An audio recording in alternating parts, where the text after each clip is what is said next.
This small clip I'm going to put here is going to show you if white women be accountable for the fuckery that white men do, it make a big difference. If the white women would be accountable for the fuckery that white men do, it would make a big difference. This white lady here just get a wake-up call or eye opener to show her that what really happened to us when we get caught up in a situation that is not really our fault and we get blamed for shit that we've never done. And this white man, this black man, opened our eyes to a lot of things. Check this video out, folks, and see. And then when these white men wake up and see what the shit we go through, it will change the whole scenario. And then, folks, stay vigilant, stay aware, stay knowledgeable, stay informed, be live and kind and giving, caring, humble, respectful, no judgmental, no criticizing. Just be loving and kind. Until then, peace out, lots of love. Hi, TikTok. Fail forward.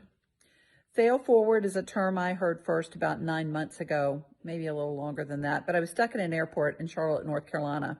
And my car was in Greensboro, North Carolina. And we were going to be stuck there for hours before they could get us a flight into Greensboro.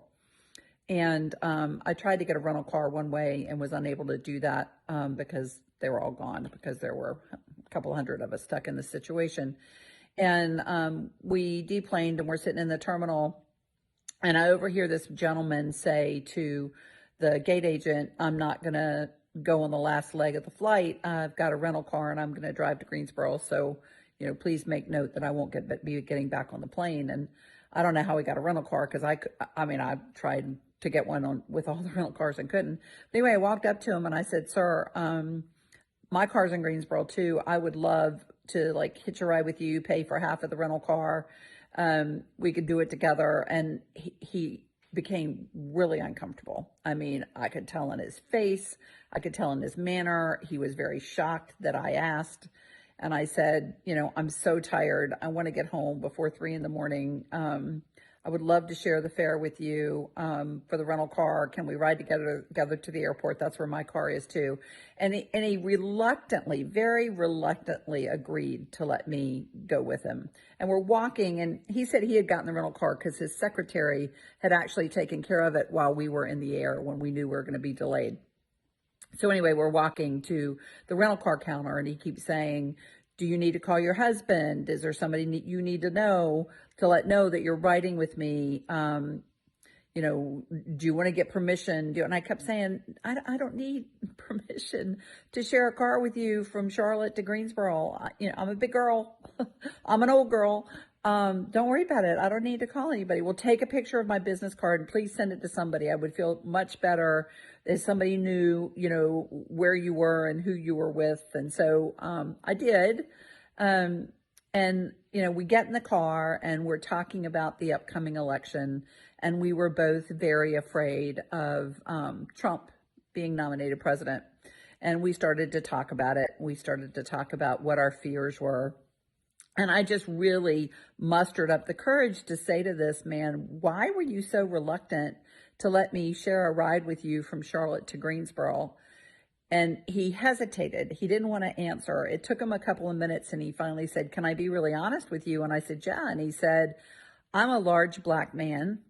He said, you are what appears to be a middle-class white woman, really white woman with blonde hair. And I was afraid of getting stuck in a situation where I was going to get blamed for doing something that I didn't do.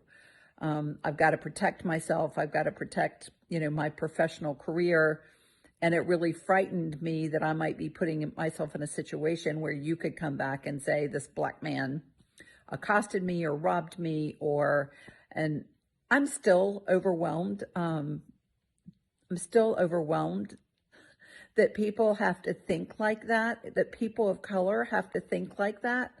But it opened up a whole conversation in the car with I apologize that he felt that way. I mean, I felt responsible that he felt that way, but he introduced me to the term fail forward. And he is a guy that's pretty high up in the banking industry and is a director of multiple states for a large bank. And he very proud of his accomplishments and said that he had to work twice as hard as some of his peers and coworkers because he was a man of color. And he said to me, you know, I don't have the luxury of failing forward. And so many of my colleagues that were young white men had that opportunity to fail forward, that I could have made some of the same mistakes that they made while they were failing forward, and I would have been terminated. And again, surprised, right? Wow, this is something. But I paid attention to it since then. I've paid attention to situations like this, to the fail forward theory. And this last week with Pete Hegseth and Radcliffe and Trump, these are white men who have probably spent their entire lives failing forward.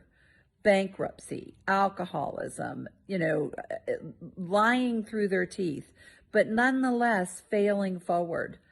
And it's just amazing to me how real this theory is.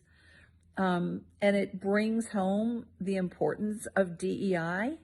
Anyway, I just wanted to share that because ever since that conversation, it's something I've watched for, and this week has just brought it home to roost. I mean, failing forward is what this administration is doing. It's what these white men are doing. They are failing, and there are no consequences. They just keep moving forward. Anyway, just something to think about.